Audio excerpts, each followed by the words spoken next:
Hello and welcome to episode 54 of Triumph Beyond Trauma. I'm your host, Rosie Skeen, and I'm thrilled to welcome Senior Sergeant Greg Dean, who's been with Victoria Police for nearly 36 years. Greg joined in September 1989 at the age of 20 after an eyesight test grounded his childhood dream of flying. He spent a decade investigating some of Victoria's toughest collisions, and it wasn't the crash sites that stayed with him, but the families he met, what we now recognise as compassion fatigue. In 2016, Greg took charge of the Victorian Police Wellbeing Unit, providing 24/7 support to every member of Victoria Police. With backing from Chief Commissioner Ashton, he earned a Sir Winston Churchill Fellowship and returned with 14 recommendations to strengthen mental health care, 7 of which have been implemented and are in place today. Today, we're going to touch on a few of those highlights, including the new Family Wellbeing Guide available to every VicPol member and their families. Greg's passion for looking after his colleagues extends far beyond Victoria. It's driven him to help other first responder agencies around the world. He's got some incredible stories and insights to share, and I cannot wait to dive in. Remember, you don't have to wait until things feel overwhelming. Help is already here. Check the show notes for links to the Employee Assistance Program, peer support networks, Greg's Churchill report, the Residential Wellbeing Program details, and that family guide. Let's dive into episode 54 of Triumph Beyond Trauma with Senior Sergeant Greg Dean. Welcome to Triumph Beyond Trauma, the podcast that explores journeys of resilience and hope. I'm Rosie Skeen, a yoga and breathwork teacher and founder of Tactical Yoga Australia. As a former soldier's wife, mum to 3 beautiful kids and a medically retired New South Wales police officer with PTSD, I understand the challenges of navigating mental health in the first responder and veteran community. Join us for incredible stories from individuals who've confronted the depths of mental illness and discovered their path to happiness and purpose, as well as solo episodes and expert discussions. Together, we'll uncover the tools to help you navigate your journey toward a brighter, more fulfilling life. Whether you're looking for helpful insights, practical tips, or just a friendly reminder that you're not alone, Triumph Beyond Trauma has got your back. You matter, and your journey to a happier, more meaningful life starts right here. Greg, welcome to Triumph Beyond Trauma. Thanks, Rosie. It's a pleasure to be here. It's a pleasure to have you. Usually we just start with the start for everyone, so I'd love for you to talk to us a bit about how you came to join and what that looked like for you. Yeah, so I joined VicPol more or less straight out of school. I've just about to tick over 36 years. Sort of came unplanned. My whole desire through high school was to be a commercial airline pilot via the Air Force, and unbeknownst to me at the time, I ended up having some eyesight issues, so I never actually passed the medical to get into the Defence Force, and found myself sort of thinking, what am I going to do now? I had a second cousin who was in the job, and I remember having a sit-down chat with him. At the time, I was 18, still in high school, I was still doing my year 12, my VCE. And it sort of went from there. I ended up joining straight out of school, and here we are, almost 36 years later. Yeah. How did that go for you after not being able to get into the ADF? Were you pretty disappointed after wanting to do that for such a long time? Yeah, I was, and I often reflect on it, back, so we're talking 1980, 86, 87. Yeah. I wasn't the smartest student, as in studious-wise and marks, and I knew that I selected my VCE subjects, physics and chemistry, and back then it was Maths A and Maths B, and I really had to work my backside off to try and get the marks that I needed. And I found out about the eyesight component probably halfway through my VCE year, Oh. as in the results of that. So I did drop my bundle, and I didn't actually do all that well in the end in VCE. I'd played a lot of tennis as a young fella, was reasonably good at tennis, and I took the other route of, trying to get myself as a commercial airline pilot, and then all of a sudden I had neither. Yeah. So, and I don't remember at the time, but I sort of reflected, I think, I reckon it must have been pretty hard.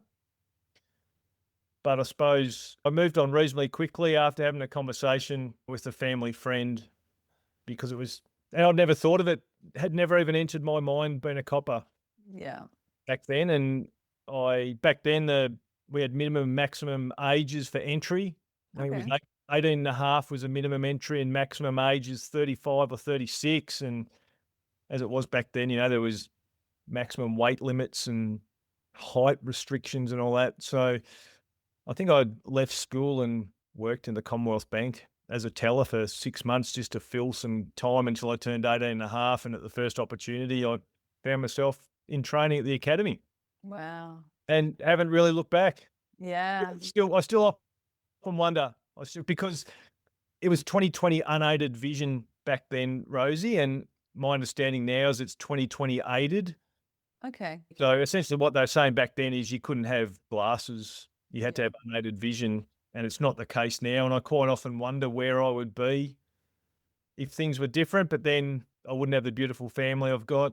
There's so many things that I wouldn't change for the world that may never have come across my path if, it had worked out the other way. So there's no use crying over or Yeah. So you can get yourself into a little rabbit hole, can't you? You're like, oh, I wonder if that one thing was different, what would happen?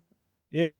Yeah, but I bet you there's plenty of positive things that have happened to most of us in our lives that have steered us in directions that we don't really think about because they haven't had an impact on us because it's a positive thing. Yeah. So I don't think about it all that much. I remember thinking about it at the time, Mm.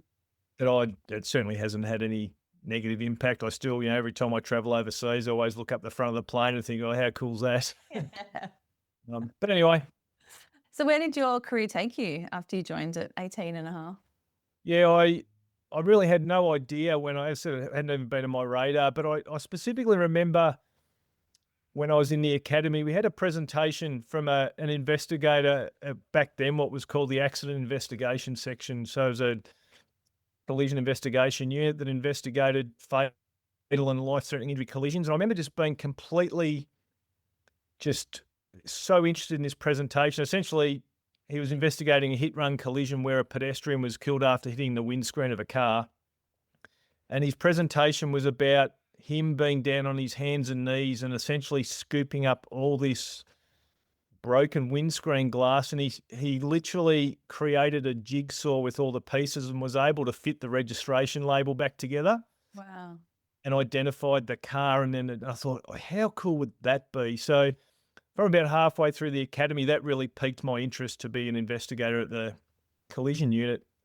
But like you did back then, you obviously graduated and went through general duties. So as a young fella, I worked at essentially inner suburban stations, Box Hill, South Melbourne, Collingwood, and absolutely loved it. And I think like 93, 94, I transferred to the highway patrol out at Dandenong because back then it was essentially a expected rite of passage that if you wanted to get into the collision unit, you had to have highway road policing experience. So I spent a couple of years at the highway patrol, or back then it was called the Traffic Operations Group. And from there, I was able to secure a secondment at the major collision unit, 95, I think it was, and it just confirmed that 6 month secondment I did that's where I wanted to go. And I was lucky enough to get a permanent role there in 1997 and spent the following 10 years traveling the state essentially. I think maybe just under 350 fatal or serious injury collisions I attended / investigated over that time. Yeah.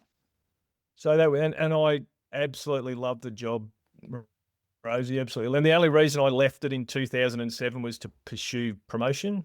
Okay. Because I was going to ask that. Why you left. Yeah, I think if I hadn't have, and I had desires to be promoted to sergeant, but the ultimate was to be a sergeant at the collision unit. But back then, I'd just gone through a period where they'd essentially made it known that they weren't all that keen on promoting within, as Oh, in within the unit. They wanted you to go out and get external experience in general duties supervision. But I just loved it. Loved it so much. It seems a strange thing when you go into fatal accidents, right? But yeah. I suppose I loved the ability to turn up to a collision scene, which was essentially a bomb site, and be able to reconstruct the circumstances even before the collision had happened. So reconstructing what the offending driver had done, what had caused the collision from this bomb site, and be able to try and provide justice for the family of the deceased or the injured victim, to be able to explain to them how this all happened and to try and achieve some form of justice for them. I think that's what was really driving me. I really found that um, it was almost like the thrill of the chase a little bit, and being able to turn up to a collision scene in the first 10 minutes, you just stand there with your colleague and go, I have no idea what's happened here. This is just a catastrophe. In the weeks, months later, being able to actually go back to the family and say, look, this is what's happened. He's come from this direction. He's because of this has happened. They've impacted this way at these speeds, charge, get them to court. That to me was what it was all about. It was just trying to provide some justice and some comfort to the family and the victims. That's what I got out of it. That's like such a tough gig, I think. But I think when you hold that purpose, that's obviously helped you do it for such a long time and investigate so many fatal accidents. That's incredible that you're able to do that. I often think about it, right? And my own personal mental health journey, I'm in an excellent space, I think, for what I've, for 36 years in policing. And early days in policing, back in those days, the stigma was massive. Yeah. So I didn't seek support back in those days. So that's why I see myself as really lucky to this point that I'm still pretty healthy psychologically. But I feel that, and I was only thinking about today, thinking about this podcast, that not that it was a thing back then in the 90s and early 2000s, but I suppose I come out of the collision unit not traumatized from the grotesqueness and the gore of the scenes. It was more around the compassion fatigue for families and even a little bit of moral injury around the justice system. And they weren't conditions back in, or known conditions back at that time. But I think as coppers or as emergency service workers, we are all prepared to go to gruesome scenes because we know that's part of the job. Yeah. If you're delivering a death message or whatever it might be, the death of a child, you understand when you join that that's going to be a component of the job. And I sort of feel like when you do go to those sort of incidents, the wellbeing mat is generally rolled out for most people because it is high profile, for want of a better word. It's publicly traumatic, but it was those other, I reflect back, it's dealing with the families. And it was, when the families are disappointed with court outcomes, I look back now and they were the things that probably impacted me more. Yeah. And look, I still get thank you cards from two families on the anniversary of the death of their loved one. One dates back to 1999 and another one in 2001. And I know they're coming. Yeah. Because they just send it every year to me. And, leading in the days leading up to the anniversary, I know it's coming. And that's why I know that it was that involvement in that sort of form of work that I'd struggled with more. But because of the stigma, you never sought help. Yeah. So does that? It was not cool to seek help. No, it certainly wasn't. I'm not sure that it is still very cool, but a little bit more accepted. I just wanted to ask you about those cards though. Do you feel yourself sort of getting a little bit anxious about it, or is it something that you look forward to? No, I don't feel anxious about it. I actually, in the days leading up to it, I actually find myself asking, I wonder if they're going to send one this year. So it's almost like an anticipation. Yeah. And the part about it is since then, I've probably moved workplace 10 times and they still managed to find me. And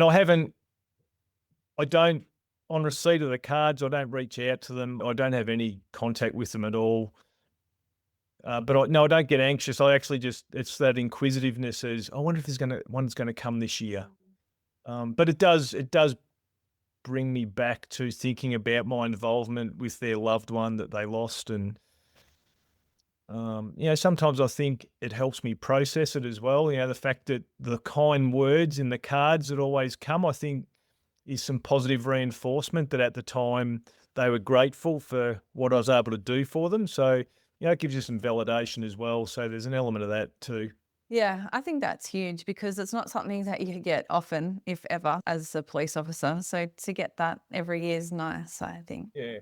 Absolutely. And I talk about the stigma. The interesting part I find about it is, back in those years I was at collision unit, our welfare department back then used to just send an automatically generated pro forma email to if you'd been to a job and, you know, introducing themselves and this is the number you can call. And you could tell it was a pro forma. And I'm sort of skipping ahead because we're going to cover some of this about my role later on. But Yeah. absolutely, me and all my colleagues can imagine what I did with that email. I just hit delete. Yeah. Yeah. Fast forward 10 years sort of later, Rosie, after I left the collision unit, when I was a senior sergeant in charge of police welfare, and I remember starting doing some presentations at promotional programs, and I lost count of the number of times that members from sort of 2018 onwards started asking me, why don't welfare message us anymore? So we went from deleting the email to all of a sudden an expectation. It just goes to show you a little bit of the shift. Mm, Mindset of people and went from deleting it to, hang on, no one's reaching out to us anymore, yeah. Yeah. That's which so is funny. it's just a complete 180-degree turn. Yeah. Well, let's talk about how you got into the welfare unit because that's so interesting too. Yeah, so I did end up leaving Major Collision because of the promotional aspect of it, and I left Major Collision and got promoted to sergeant at Collingwood Police Station in 2007, and then furthermore promoted to senior sergeant at Collingwood in about 2013, and had a couple of workplaces, Melbourne Highway Patrol and the Melbourne East Police Station, and dabbled in a bit of upgrading to inspector. But a position came up at our welfare services branch, which is an organisational welfare department which provides wellbeing support to all employees and families 24/7, 365. And up until that was early 2016 it was. I'd never even given it some thought until I saw it came up, and I had a couple of pushes from people. Dino, would you think about putting in for it? And so I did. Cut a long story short, I got the job and started in maybe the June or July 2016, Yeah. which started really a journey for me in the mental health and wellbeing space in policing ever since then 2016. So for the last 8 years, wow, 8 years, Yeah. I've had some active role in working on trying to improve mental health and wellbeing amongst police and emergency services. And we're talking before about how things happen, right? They just happen at various stages. And, one of my favourite sayings, and my son and my daughter will kill me when they hear this, but one of my favourite sayings in life, Rosie, is that everything happens for a reason. Oh, I am the same. And so much so that my daughter has it tattooed on her rib cage, because I said it so often and it always came true that she's got it tattooed. But about 2 months after I started at welfare, then Veteran Chief Commissioner Graham Ashton commissioned Victoria Police's mental health review. I'm not sure whether you're up to speed with it, but at the time, and probably still, it's the only mental health review, organisational health review in a mental health and wellbeing space in law enforcement in the world that I'm aware of. And he came in as the Chief Commissioner and was just pretty disappointed about where Victoria Police was in that space, and to do something about it, he commissioned this mental health review, which was done externally and was actually tabled 2 months after I started at welfare, Rosie, and what came of that was 39 recommendations for VicPol to introduce. So I sort of started more or less in parallel with this report being commissioned and released. And I suppose that I look back now, that really whetted my appetite for this space, because, my workplace was pretty heavily involved in working along with our police psychology unit, etc., and implementing a lot of those recommendations. And so for the next 3 years or so, I worked at police welfare, both as a senior sergeant, but a lot of the time I was upgraded to inspector there, and just really worked on trying to make some changes in strategies and initiatives and tried to change the whole landscape about how Victoria Police, but probably more broadly, workplace managers supported their staff and did a better job at that. So that was essentially was my life for 3 to 3.5 years. And it was whilst I was there. And look, is one of the big shocks for me when I got there was up until then, as a senior sergeant, as in charge of a workplace, really I was just concerned with the health and well-being of my staff in my workplace. Yeah. And then I go to welfare, which has view organisationally of where we are from a wellbeing perspective. And I just remember getting there and having a look at that landscape, and it just blew my mind, and I go back, it's not about, the critical incidents and the trauma. All of a sudden you get vision of um, the number of relationship issues, members with terminally ill kids, members who have addictions, whether it be gambling or alcohol or whatever it is. Like, I never had exposure to any of that in my own workplace because I was lucky enough that I was in a workplace where I didn't have staff that had those issues. But then all of a sudden, when you have vision of back then probably 18 or 19,000 staff, and any policing organisation, Rosie, as you know, is just a reflection of the community. Yeah. Just because we're coppers doesn't mean to say we don't have to deal with those issues ourselves. We're all just human first. Absolutely. And it just blew my mind. I thought, wow, we've got to do something about this. We can't, it's not just about the critical incidents and the traumatic events. There's so much else going on. And I think one of the things that is probably still pretty relevant is, I think for nine or 10 consecutive years, the greatest presenting issue in police welfare for Victoria Police was relationship issues. That's what the biggest driver was in VicPol from a wellbeing, mental health and wellbeing perspective. And I don't know, but I would be pretty comfortable in saying it's still right up there. Yeah. So it's not about the other traumatic stuff. And I'm really big as a manager that, you got to look after your people. And it's, people have stuff going on in their lives outside of work. It's just being able to create the environment so we can help them and that they're not coming to work and hiding it, because that's what happens a lot of the time. Yeah. And I think with relationships too, there's so many facets of the job that are harmful to or contribute to poor relationships outside of the job. So that's a really tough one, I guess, for people, because it can be really quiet the way that it affects relationships for sure. Yeah, shift work, missing family events, because of your shift work, you're probably not, your potential to not be sleeping properly, your diet's not right, you're not doing things you normally like to do, and that just translates into relationship issues. Yeah. Back when I was a young fella, it was about drinking grog and never coming home and just being out having fun all the time, and that all just generally just breeds negative outcomes from a relationship perspective. Yeah, for sure.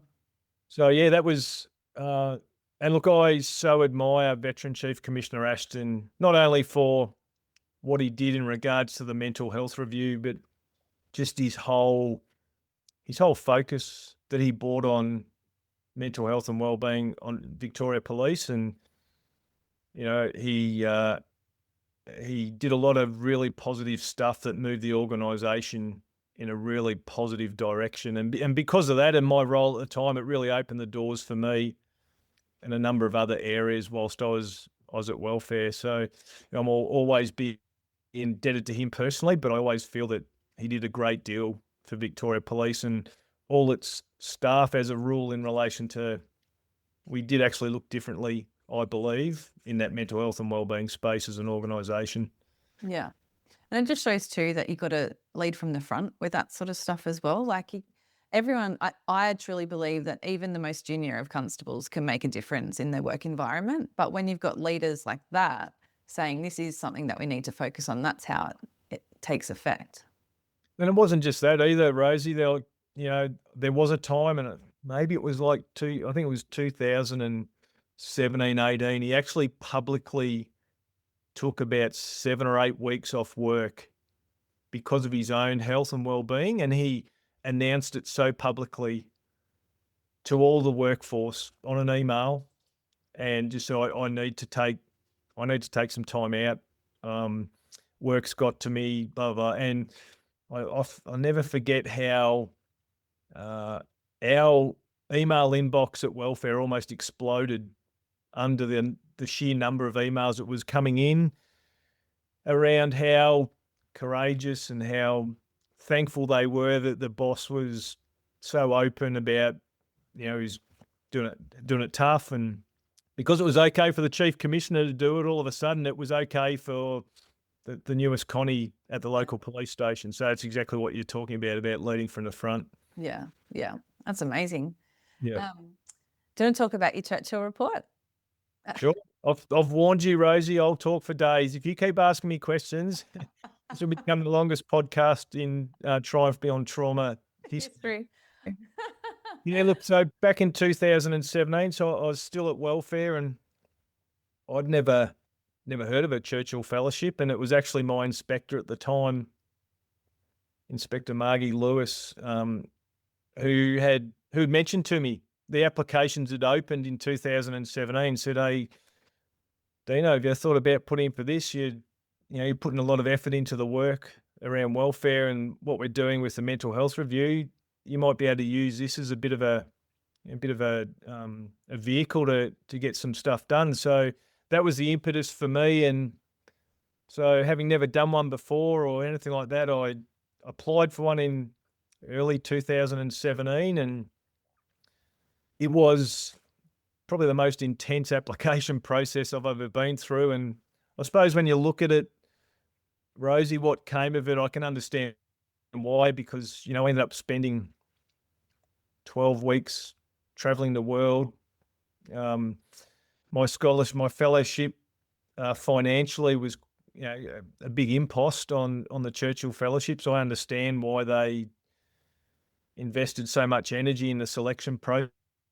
But my investigation topic was to investigate early intervention into mental health and wellbeing in serving police and peer support for retired police officers. And I remember at the time there was 3 different selection processes I had to go through. There was a local, they called a local one, then there was a state one, and then a national interview process. And I just remember at all those various levels, they were always really interested about it. It hadn't been sort of in a field that had been brought to the Churchill board before from an investigation perspective. So surprisingly to me, because I'm not particularly one of those gurus that do well at interviews, and I'm not all that good at writing applications. I'm always back myself on the job, but I'm not a good interviewer and not all that much of a good creative writer. But I managed to get myself through. So yeah, I've got awarded one in 2017 and commenced my travel March 2018, went to the US and then up into Canada and across to the UK. And I still look back, there's so many positives that have come out of that for me personally and professionally. And Mr. Ashton was good enough to come on board as my referee for my application. I always remember, and I had very little to do with Mr. Ashton before getting to welfare, obviously, but even then, with his mental health review, didn't have much to do with him. But I remember going to a preparatory meeting with the Churchill about how you go about your application and what they suggest. And I remember hearing them say that when it comes to your referees, you need to find the highest profile referee that's going to back you. And I remember being there with a couple of other VicPol members, and I'm thinking to myself, oh, well, that's the chief commissioner, but, can't imagine the senior sergeant's going to approach the chief commissioner and he's going to be good enough to be my referee. Sure as eggs, I approached him and he was so willing to be my referee. Yeah.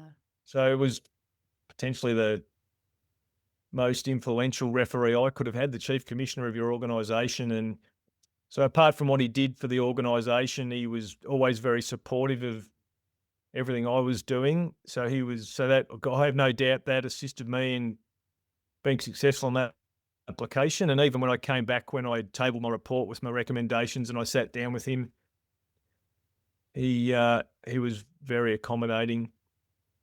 a few things I'll talk to you about later on in that space. But one thing that sticks in my mind, Rosie, is the week before I left on my Churchill, I caught up with him to have a chat about my program that I'd got organised, where I was going, who I was speaking to. And he said to me, he goes, Greg, don't be surprised that you go overseas and you actually find that Victoria Police is not doing too bad. Yeah. Space. And I just had an internal chuckle, to be honest with you. I just thought that was quite funny. I thought it's very noble of you, sir. But, because I don't know whether you're the same, but I always find that everyone thinks that the US has got the biggest and the best and the shiniest of everything, or they promote that they do anyway. And that's what I expected when I got over there. But I reflect, and I remember having a laugh with Mr. Ashton about it when I came back. He was so close to the truth. Like, I got over across Canada, the US, and the UK, and they were just blown away by the systems and processes that we had in place in Australia, Yeah. or in Victoria anyway, and I still internally chuckle because I didn't think, we had so far to go in my eyes Mm-hmm. as an organisation. But having come back and seeing what the state of play was like overseas, it was pretty scary, to be honest, Yeah. or lack of what was in place. Yeah. I've, a friend of mine from New South Wales Police, she's got another friend who works in the UK, and she is recently, like a few weeks ago, was just saying it's abysmal the support that they get over there. And we think that we've got it pretty bad. It's nothing compared to that, which is so sad. Yeah, in the UK, so I went to Manchester and London in the UK and spent a bit of time with the Met Police. Yeah, they weren't all that flash. Mm. The closest police department I came to that sort of aligned with everything in VicPol was the NYPD. Yeah. Which as I said, you sort of expect that that's going to be the case. The biggest police force in the world. The Met Police is not far behind them, but as a rule, most of the law enforcement agencies in the US were pretty poor when you consider what they're confronted with in their day-to-day job. Yeah. Yeah. It's it's pretty amazing that the lack of support that they have over there. But look, it was just an awesome experience, and I suppose I went over there with some rose-colored glasses on as to what it looked like when I came back. I had this view that I was going over there representing Victoria Police, and I was going to come back with all these whiz-bang recommendations, and I'd come back and VicPol would say, outstanding, Greg, here's an office for you, here's a car, here's a laptop, here's some resources. If you need 2 years to go work on those implementations, knock yourself out, go for it. That didn't happen, Rosie. You probably won't be disappointed. You probably won't be surprised to hear. No, it was, it was a little bit frustrating because, they were happy to advertise that, Victoria Police, the member of Victoria Police was doing this and doing that, and we found this and we've implemented this. But, essentially everything I've done on my Churchill since I come back has essentially been in my own time. Yeah. And I chose that path. I could have thrown my hands up in the air and done nothing about it, but that was not going to achieve anything. Would I have preferred it to be done on work time and being given the resources and the opportunity to do it in work? Absolutely, I would have, because I wasn't doing this for me personally. I was doing this for my colleagues and the organisation. But there was no point being served in dropping my bottom lip and having a cry about it and doing nothing. So, and parts of that has taken a pretty big toll on, myself and my family. But, the experience that I come back from the Churchill with, the people I've met, the friendships I've still got going, the opportunities I've had, I've presented a number of overseas conferences. I've had the opportunity to meet with Prince William. I've essentially implemented peer support courses in Northern Ireland and London on the back of being over there. So the things that I would never have even dreamt about being involved in. Who would have thought that snotty-nosed senior sergeant at the time from welfare was going to sit in an interview with Prince William? Yeah. As a result of what we'd done in Northern Ireland. I just assisted in implementing Northern Ireland's first peer support program, and he just happened to be in Ireland for their National Emergency Services Day, and he was present when it was all done and had requested an opportunity to meet with me as a result of the work that I'd done. So that was a huge highlight. Yeah, absolutely. It's provided some great personal opportunities, but a lot of positive has come from it organisationally as well through the recommendations, but and the friendships. There's still so many people I keep in touch with, and I've been over and spent family Christmases in Ottawa in the driving snow, staying with the sergeant that put me up while I was in Ottawa. Things I would never have done. So personally and professionally, it was awesome, absolutely awesome. And I'd encourage anyone, because it's open to anyone in the community, the Churchill Fellowship. So if there's anyone listening from an emergency services perspective, there's so much scope for us to do research, not just in mental health, but anything from a policing perspective. It was just awesome. Yeah. I think with research projects too, like such as that one in particular, and then to have the recommendations that you had. So you had 14 recommendations and 12 of them were approved. And you've been able to implement 7 of them. Like that's a lot of work, not only to do the research, but then to implement that kind of change. That's got to feel good. Yeah, it does. Yeah, it is, because I know all the implementations Rosie are there for the benefit of all my colleagues Yeah. and their family. But it's not just that too. Quite a number of the recommendations are the emergency services sector wide. It's not just about policing. I know there's also been some positive work done across the whole sector here in Victoria. Plus, there are things that have happened overseas as a result of it as well that's benefiting our colleagues overseas. So, I must admit, I don't really take the time to sit back and pat myself on the back and say, geez, Dino, look what you've done. But it's times like this when you speak about it, yeah, okay. Actually. Because there are a lot of Churchill Fellowships done, Rosie, in all sorts of fields that people come back and for whatever reason they don't do it, nothing gets followed through. But yeah, I've managed, and look, Mr. Ashton was great. We sat down when I got back and went through the 14 recommendations, and there were 2 that he didn't approve. And that was fine. I understood where he came from those. But if you had told me that, I'd work on 12 recommendations, so we're talking, we're almost 7 years. Well, we're 7 years down the track, because I came back in June 2018. So yeah, so 7 years down the track. So really, essentially, I've been able to implement something every year since I've come back. But it's not a solo journey, Rosie. There's plenty of other people and other organisations that have helped me along the way. But yeah, it's positive to know that you in some way have had some impact on your colleagues and family and other brothers and sisters across the world. Absolutely. Yeah. Out of the 7 that you've implemented so far, what's been, I don't know, either your favorite or the one that you're probably most proud of, or you think's been most effective? I knew you were going to ask that. It's like trying to Pick pick your kid. favourite child, isn't Yeah. it? I suppose I've got a couple. One of them I didn't even know that it had come it was something I was working on, and then it came sort of out of the blue. But I suppose the first one is one of the things I was really interested in, and my main reason for going to Ottawa in Canada was Ottawa Police Service was the first policing jurisdiction in the world to implement provisional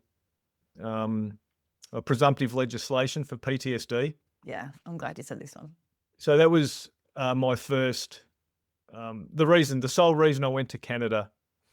And so I came back after being over there and thought we need something like this, because as it stood, you submitted a work cover claim in Victoria back then.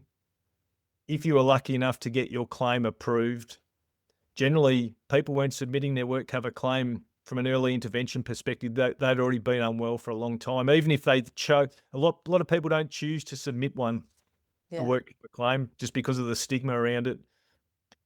But I have no idea what the data said, but the success rate of having a mental health work cover claim approved back then was pretty low. Wow.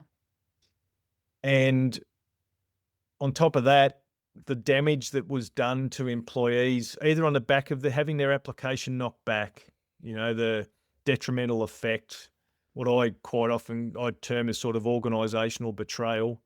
Mm. They see that they're not being supported from the organisation or the insurers, and it gets knocked back. Or just the elongated process that they had to go through caused sometimes more distress and anxiety than the actual incident that they were putting in for. Yeah. So the whole purpose of the presumptive legislation in Canada was, they essentially brought in as a law enforcement officer, if you submitted a work cover claim, it was automatically approved. Yeah. It was seen as a workplace injury. So you're able to get help right from the get-go from an early intervention perspective, and we all know how important early intervention is. So I came back with a recommendation that we look into something similar to the presumptive legislation. So this was a piece of work that I did that I sometimes often forget, but I was able to influence change in legislation, Rosie, that in Victoria now we have what's called a provisional payment scheme. So when you submit a mental health work cover claim here in Victoria as a police officer, you automatically have your claim provisionally approved for the next 13 weeks. So you're able to access medical and like services to get your treatment for your illness, regardless of what might be the result of your claim. So even if you have your claim knocked back in 3 weeks later, you can still reach out and get compensated support for the next 10 weeks after that. That's great, isn't it? And it's so important to get that early help, but you find that because people were thinking, why should I have to go and pay for my own treatment when this injury has occurred as a result of my work? Why am I paying for it? And then having to, once it's approved, if it's approved, why should I then have to make all these claims for reimbursement? Yeah. It's not my fault. My workplace has caused this injury. So the benefit of this is it gets people into help, and they're not having to fork out the dollars for it. So even in the worst case scenario, their application is not approved. They're already in the system, Rosie, and they're already got the ball rolling about getting help. And yes, 13 weeks is only 13 weeks, but I feel that it's just that it's even if it's a token sign of support that you're receiving some sort of acknowledgement that the injury that you're suffering with or the illness you're suffering with has been accepted, even if it is for 13 weeks, I feel that provides you with some positive energy to start getting some help. Yeah. So I suppose, once again, I'll go back to the snotty-nosed senior sergeant.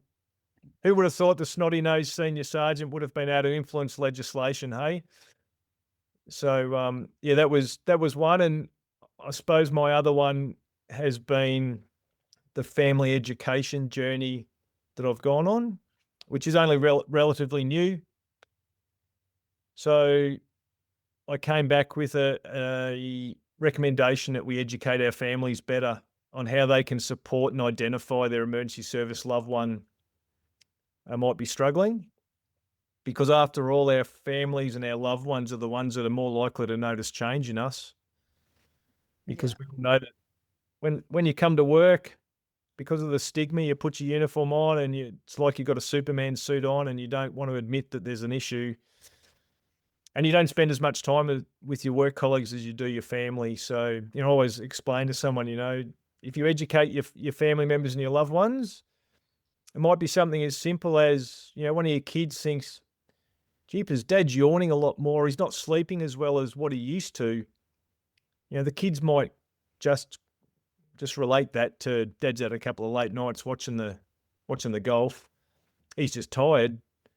Once we educate them, though, even if it's in the front of their mind that maybe Dad's not sleeping well because there's things going on at work for him that's affecting his sleep, and it just starts a conversation. Or Dad's drinking a lot more beer than what he used to. It's not just because he's thirsty. It's because he's drinking more alcohol. And why is that? Yeah. But if if we don't educate, so that was the whole purpose behind the family education. So it's a really proud one for me because in conjunction with the Emergency Services Foundation in here in Victoria, they've been an awesome support for me as well. As they commissioned a family guide. Initially, it was a family guide for volunteers in the emergency services sector in Victoria, but I went to them and said, I'd love to make this a Victoria Police specific one. Can we do that? And to their credit, they were more than happy to. So we've created a 22, 23 page guide, Rosie, that's specific to family of Victoria Police employees. And that guide is forwarded to the next of kin of every graduating recruit the week after they graduate from the academy. So when you're talking about early intervention, you can't get much earlier than that we're educating families and recruits essentially from week one post-graduation, along with a video that I put together just briefly explaining mental health and policing. And I always chuckle when I speak to the recruit squads about it because I'm clearly a cop and not an actor. So that video and the families guide goes to the next of kin the week after they graduate, and I've just embarked on a campaign of getting a copy of that guide to every single member of Victoria Police as well to get home to their families. So they're probably the two that really stick out for me. Yeah, those are the two that I really resonated with too, because I really like that presumptive legislation, of course. Just goes without saying that there's going to be issues when you do a job like that one. But also involving the families. I can't remember what year it was. Must have been maybe 2013. Dr. Kevin Gilmartin came out to Australia, and I didn't get to go and see him, but his books were everywhere on the police stations. Yep. And I remember thinking back then, oh, this is a really good resource. And I read it and I thought, okay, now I've got some ideas of what it could look like. I still didn't pick up on it, of course, but I thought just having that information around is so good for police, but then you've gone that one step further and given it to the families as well, because like you say, they're the ones that notice it first. Even if they don't know what they're noticing change. Yep. So that's so fantastic that you're able and we, in VicPol, in week 3 of recruit training, we have a family night at the academy. So the recruits invite their families along, and I have a presence in that family night, and I talk to the families about the guide and about the importance that they play in supporting their loved one who's starting their policing journey. And I reflect back on my career, and my wife is an ill health retired Victoria Police member, so we're always a two police family. But even her, I was probably in the job for maybe 5 or 6 years before she joined. But I remember specifically trying to shield her before she joined from things that I experienced and saw at work. And that's still, an appropriate thing to do. But I think with this families guide, what it actually does, it just more educates them about what they see and also where they can reach out to. Like in Victoria, through VicPol, through the EAP and all our wellbeing services, our immediate family members get access to the supports as well as the police officers. And it's amazing how often you bring that up, and coppers who've been in the job for 20 or 30 years aren't even aware of that. Yeah. And all the wellbeing supports for VicPol employees are available for use essentially until the day they die. Even post-retirement, post-resignation, you still have access to the free wellbeing supports. And it's amazing how many employees don't know that. Is when you do that stuff with the guys at college, do you do also something with the people that have been in for a while? Because I think when you're in the job for a while, you get the emails, but like you said before, some of them get deleted and you don't really read them. Is there something that they do in person every year, or? When I was at welfare, I was quite shocked to learn that there was no, at all our promotional programs. So here in Victoria, you get promoted to sergeant, senior sergeant, and inspector. You have to go back to the academy and do a face-to-face program around all the different facets of supervising and managing and all that. And there was no component on any of those programs around wellbeing. Yeah. So whilst of that wellbeing, I was able to influence and implement presentations at all those courses, and I used to go out and co-present that with the police psychology unit. and we used to do a lot of education exactly around that. And that's where I was saying before, like, it was amazing how many staff members had no idea of the scope of support they had access to. A lot of that's obviously because they've been in the job a long time when the stigma was around and you wouldn't even bother researching or finding out about it. And our recruits through training, I think it's about 9 or 10 hours they receive of mental health literacy and education from our police psychology unit and our wellbeing unit through their training, Yeah, that's awesome. which clearly wasn't provided when I went through. No. So there are components of it around education, but the family education for me is just gold because the organisation's gaining additional sets of eyes and ears. Yeah. That's the whole purpose of it, and providing them with the resource and a family guide that's about who they reach out to help for and how to start a conversation with their loved one and what this means and all that sort of stuff. Is the feedback from the guide's been awesome, absolutely awesome. Yeah, I can imagine people are very happy to have that resource. Yeah, Yeah. absolutely. Yeah. I've already, it's just unfortunately I've had to go external for funding for the printing of the guide. Initially, when I launched it last July, it was just on our intranet, and it was just a soft copy you could print off the intranet. But immediately after its release, the overwhelming feedback I got from colleagues was, "Well, we need this in hard copy, Dino. We've got a training day this week. We've got a family night. All this. We've got an open day at the police station. We'd love to hand out copies because it doesn't look as professional when you're printing it off at the computer." But unfortunately, I've had to reach out externally to get funding for the printing of it. So I was lucky enough that Gallagher Bassett, our work cover insurers, were kind enough to fund the first 5,000 copies.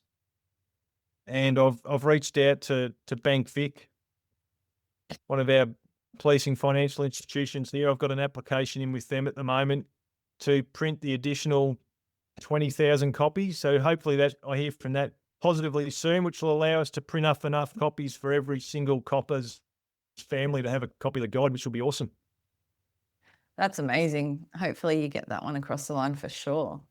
Fingers crossed. Yeah, just to have it somewhere in the house so it's there when you need it. Yep, absolutely. In 2021, you're awarded the Australian Police Medal. How was that? Well, it came from left field. Yeah. Right?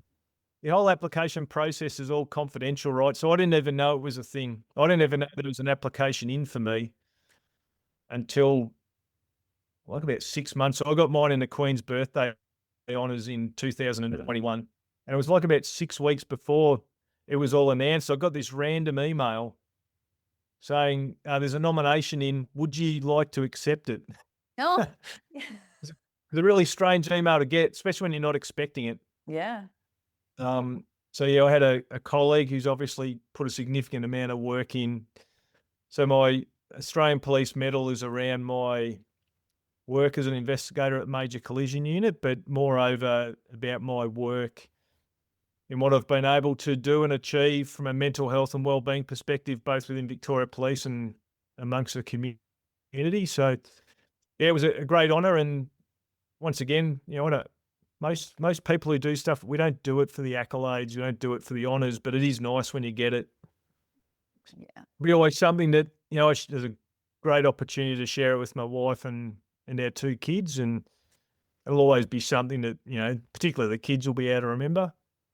So yeah, no, it was really, but once again, it's one of those things that every fortnight when I have to induct new recruits in the academy and wear my ceremonial uniform, I have to put my medal on, and now I think about it a little bit then, but otherwise it's just some post nominals on my signature block of my emails, Rosie. That's about it.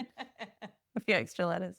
I think it's Yeah. great. Congratulations. And I think a lot of police are very much like you in saying that, it's a job that I do and we tend to minimize things a lot, but I think recognition is so good and well deserved for you because I know, like you said, you did a lot of that work, especially for the Churchill off duty in your own time, and that took time away from your family, which is so important, as you know, as from a welfare perspective. So it's just a reflection on that great work that you've done. So congratulations. Thank you. Yeah, it's yeah, it is, and it'll be something I'll reflect back on after retirement as well. Yeah. But yeah, it was certainly a surprise, and I thought it did make me think. I wonder how many people get that email and say they don't want to accept it. Yeah. So Wonder. it's obviously happened before, hence why they ask it. Yeah. Um, They award it to someone, they're like, "No, no, I'm not interested, thanks." Yeah, yeah, wow. I suppose. Look, it's interesting, isn't it? You mentioned before when we talked about Mr. Ashton about how he was really good at leading by example, and I remember because I finished up at welfare, I think in like the September 2019, which was a proactive thing of mine. I could start to feel that my work in that space was taking a toll, both from an individual perspective, but also on the family. Yeah. As we just mentioned before about I was sort of, I suppose I was blinded a lot by the amount of work I was putting in, that what it was, the impacts it was having on my wife and the kids. Because 2018, so my kids were 16 and 14. Mm. And my wife, as I said before, she's ill health retired with PTSD, major depressive disorder and anxiety. And, she essentially, whilst she was trying to deal with those illnesses, she was essentially looking after the two kids while I was on the other side of the world for 13 weeks. So, that played a big toll in itself. But then, I came home and essentially just immersed myself in a laptop Yeah. the 3 to 6 months and became pretty blinded to the impacts it was having on the fam. So I made a decision in 2019 that I was going to leave welfare and look at trying to achieve a better work-life balance, which it did achieve because I came out and took up a role as the senior sergeant in charge of one of our local police stations out here at Glen Waverley, and close to home. One of those roles that you can do 8 hours and turn your computer off and take nothing home with you and all that. But it was interesting how the wellbeing stuff just then started permeating into my role there because of people knew where my passion was. And, um, you'll obviously remember the terrible tragedy down here in Victoria for the 4 that were killed on the Eastern Freeway back in 2020. Yeah. That happened in my division, and the assistant commissioner at the time asked me to be the wellbeing coordinator for the whole division. And then then the superintendent of the division after that asked me if I'd take on a role as the divisional mental health and wellbeing officer. And furthermore, I was then asked by the regional commander to take up a project about looking into how we could better support our serving staff and veterans. So just, even though I decided to take a break, all of a sudden it started Keeps finding you. permeating. Yeah, just kept, which is fine. I'm obviously passionate about it, and my whole goal is to, if it makes a difference for one person, Rosie, then I feel like I've achieved my goal. So I'm never going to knock those challenges back. But it just, I get frustrated sometimes at. So I suppose my big frustration in this wellbeing space in police, well, from a Victoria Police perspective, is, I have a different view to a lot of people, and when I say a lot of people, as in at middle management level, I suppose. So I talk about my rank at senior sergeant and maybe inspector, but I say this often, and I used to say it all the time at the promotional courses I present that at that level, in my opinion, we're people managers. We're managers of people. Yeah. We're not coppers. We're not investigators anymore in that role as running a police station or a work unit. Always see that I've had my time in the sun as being an investigator, but it's my role as a station manager or a work unit manager to look after my staff. And if I look after my staff, then they'll be fit and ready to go to be doing all the investigating and crook catching and supporting the community. If you don't do that, then you don't have troops on the ground that want to go out there and want to work for you. And unfortunately, I feel like there's, at that level, there are still a lot of coppers that don't have the same view as what I do, and it's pretty impactful because I sort of feel that there's more mental health impacts on coppers, I believe, on things that happen in the workplace more than any other traumatic critical incident will ever go to. It's poor management, it's lack of support, even if it's perceived support, poor workplace cultures, poor workplace relationships, all that sort of stuff is, in my view, has more negative impact on the health and well-being of our colleagues than any critical incident ever does. Yeah, I completely agree. I think one of the first things when I started seeing my psychologist was around this and the poor workplace culture and just the feeling of zero support.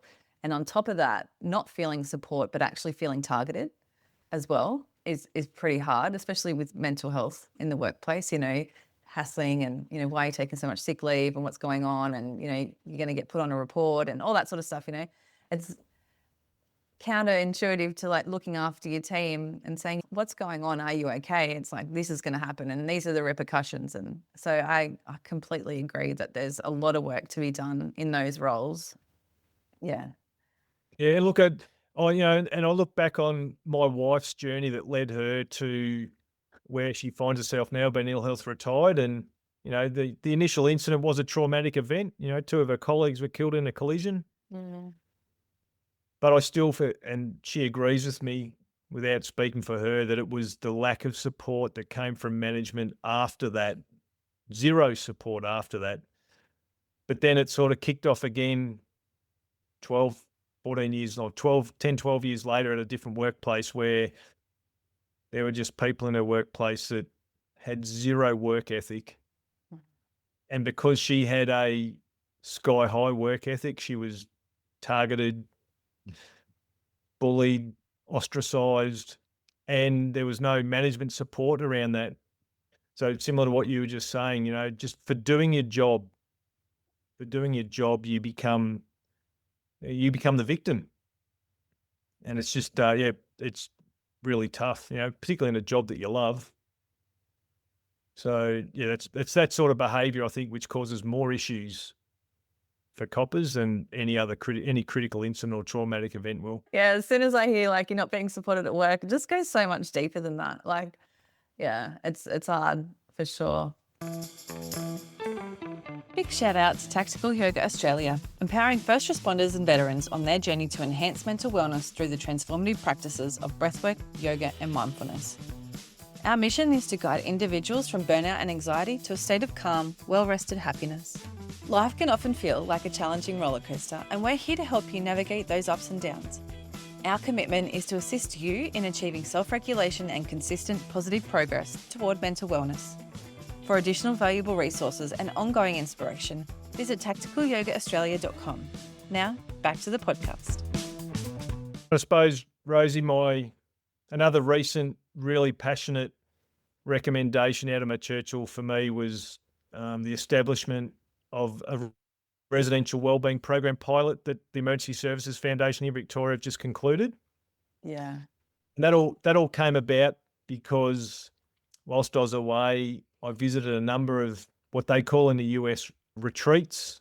There's a West Coast post-trauma retreat. And when I was in the UK, in Yorkshire, there's the Police Treatment Centre.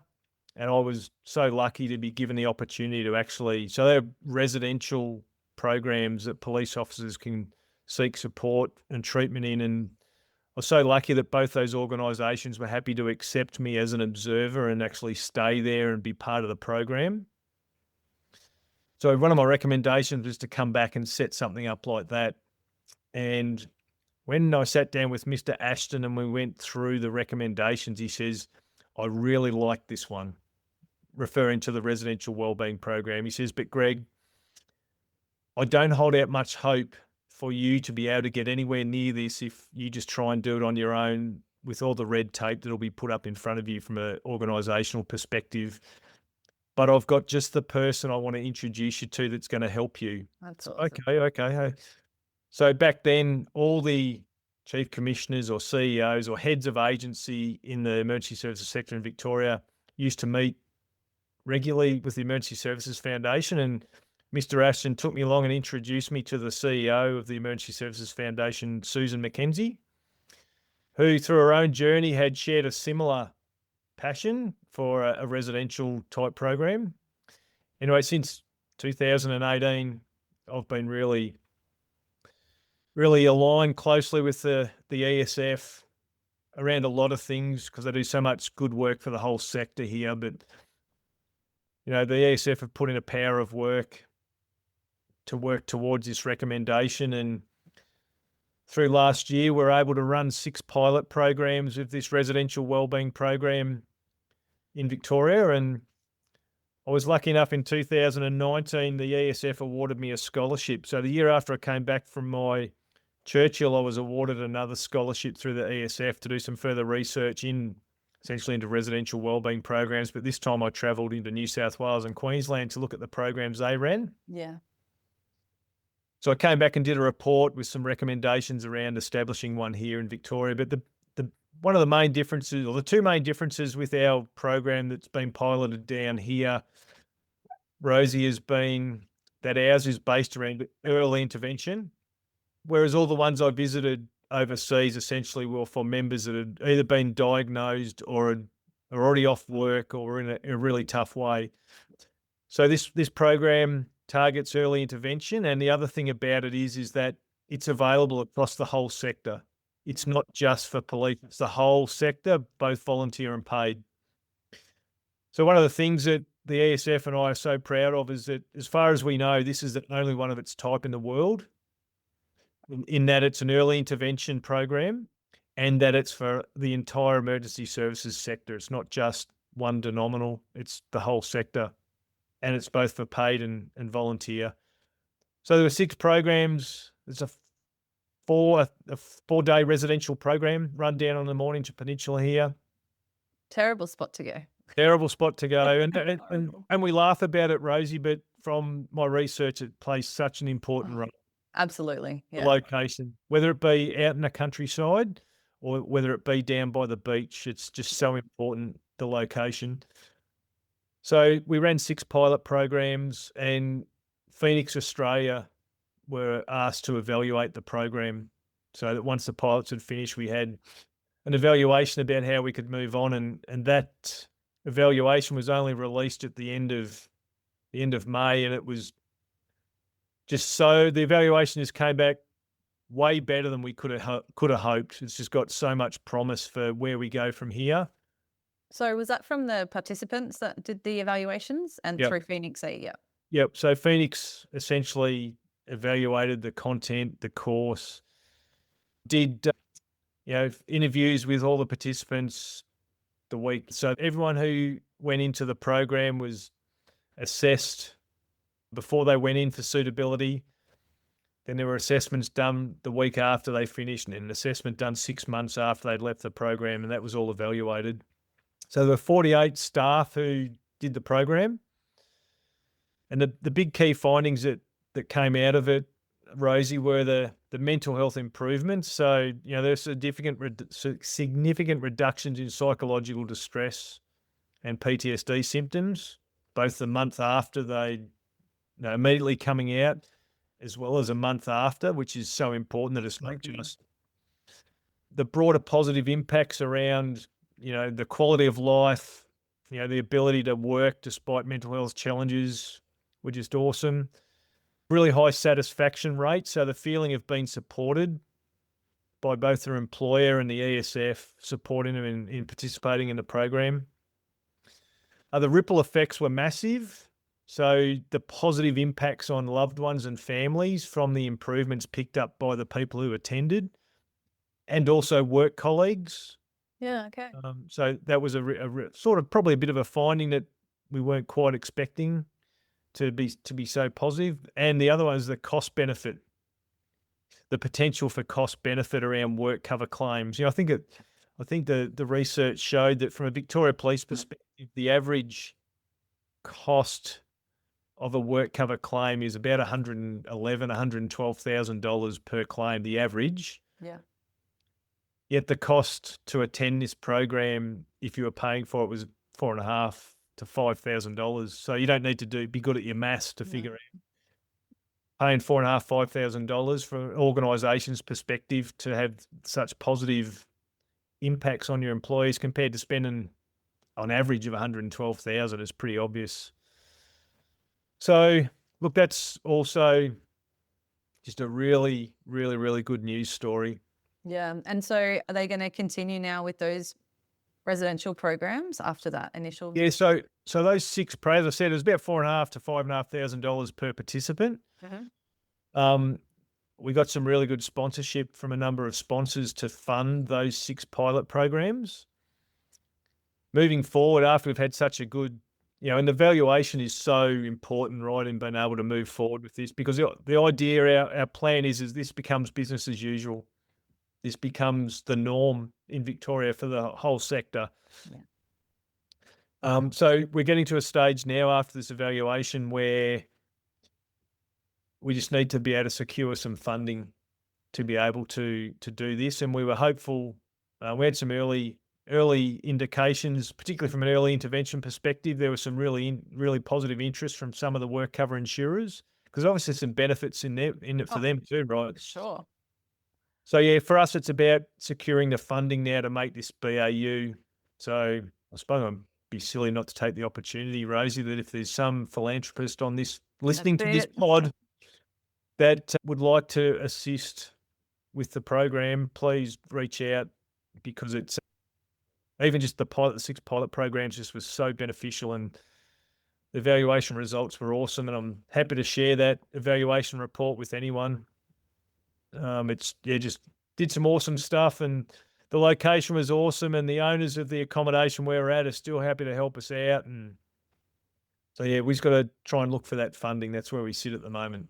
Yeah, that's incredible. Excuse me, like you said, that early intervention, that's really where it's at, to grab people before they fall. It's so good that you can put something together like that, and then hopefully you guys get the funding you need to be able to continue and have it as business as usual. And the boss was right. Mr. Astron was right. The ESF and Susan, they've been outstanding, Rosie. Like, that's not the only thing they do on their plate. They do so much work for, and we can probably go into the ESF a bit more in another pod if we needed to, Yeah, for but sure. they do so much for every organisation, for every employee, paid or volunteer, and their families. It's just outstanding. And I feel sometimes that knowledge about the work they do is not as good as it could be. And I do as much as I can VicPol wise in relation to educating, and along with organisations like Fordham Australia. And because you and I know, right, there's a lot of people out there that need support but don't feel comfortable in reaching into the organisation for the support mechanisms within the organisation because of where they find themselves. 100%. So, it's also very important for us to educate our colleagues where else they can go. Yeah. And the ESF, is that just Victoria, or is that? Yeah, it It's is. Yeah. just I'll pop Victoria. a link But to the show notes. Fordham Australia is an Australia-wide organisation for all first responders and families, and Yeah. they're suffering the same sort of issues around education and knowledge. They also have some outstanding programs, and it's all at no cost. But Yeah. it's knowledge, power is knowledge, and education. So I'm always speaking in VicPol as much as I can for that very reason. That I've always said to my staff, like, I'm not too proud that if you don't choose to come and see me, if you want that support, I don't care who you see, as long as you see someone. Yeah. Yeah. So no one should get hung up that they don't see a pole organised wellbeing support, as long as we're able to get them help somewhere. Yeah. That's such great advice. I think, thank you so much for coming on, because that's one of the reasons I started this podcast, is because when I left, I didn't know what was available and I didn't know where to look for it. So it's so important to share stories like yours and the work that you've done and contributed to and still contribute to, so people know about it and can get the help that they need, or maybe don't even know quite yet that they need, but they know it's there. And that's where the family stuff is so important to me, Rosie, because if you're either a serving or a retired employee and you're unwell, we all know that you may not have the capacity to be thinking outside the square about where I can get help. Yeah. But if we go that step further and educate the families and loved ones, well, they may be in the headspace to be able to point you in the right direction, or and reach out for you. So that's that's why I see the family so important. Apart from the fact that the family members of emergency services, we put them through enough hell as it is. Yeah. So the support's also there for them as well. Yeah. And kids as well. And the kids of, yeah. Yeah, look, both my children. So, from a Victoria Police perspective, it's immediate family members. Okay. The ESF and Fordham, they're family members. It's your kids. I'm sure if your dog or your cat needed support as well. We were talking about our dogs being anxious and all sorts. Yeah, they've got both those organisations have got some great programs for kids. Yeah. Awesome. My kids have participated in. Sorry, our kids have participated in a family podcast, and actually the family podcast we did with the ESF was one of the most confronting things my wife and I did, because we did it unscripted with our kids, and our kids brought some things up in that podcast that we didn't even know about. Yeah. I listened to it. Yeah, which reduced my wife to tears, and I can imagine. I got choked up, and it's probably more so around about, for me, it was that through my job, I've either exposed my kids inadvertently to things, or vicariously, whether it be through conversation with my wife in the car, or because of our jobs, they have friendship issues at school. Like, I just never forget our daughter in the podcast saying that, I remember it was in that podcast, or she did confess to us private. I think it was in the podcast that she'd been eliminated from her friendship group's parties because both her parents were coppers, and there was going to be, underage alcohol drinking, and some were going to be using drugs, and they didn't want Ashley to be there because they were worried she would dob on them because both her parents were coppers. Now, we didn't know that at the time, but when you find out that as parents, that because of your occupation, your children are missing out on opportunities, it punches you in the face. Yeah. Yeah. And it was inadvertent. It's nothing that we were doing to implicate that. It was just because of what we did for a job. Yeah. So, I just wish some of this education and support options that we have now were around when I first joined the job. Yeah. I've listened to my mum a number of times, Rosie, say, "You've changed, Greg. Ever since you joined the coppers, you've changed." I mean, it has been 36 years. Yeah, but I'm talking way like back in Early on. back in my, how as Oh, coppers okay. you become cynical and you always start seeing the bad in people. And Yes. I remember even when I was still at home, watching the news, and I remember one thing in particular. There was quite a nasty homicide back in Victoria, back probably in the 90s, I reckon it was, where a guy killed his wife and young daughter. And he did a press conference on the news. I was sitting down with my mum and dad watching the news, and the father, who at the time was the father, he wasn't a suspect, gave a media interview, and I sat there in front of my mum and dad and said, "He's done it. Yeah. He's killed him." And I remember my mum saying, "How can you say that, Greg? The Look at poor him. man has just lost his wife and daughter. You've changed since you've joined the police." And sure as eggs, 2 days later, the homicide squad announced he's been charged. But you know what it's like. We're investigators, right?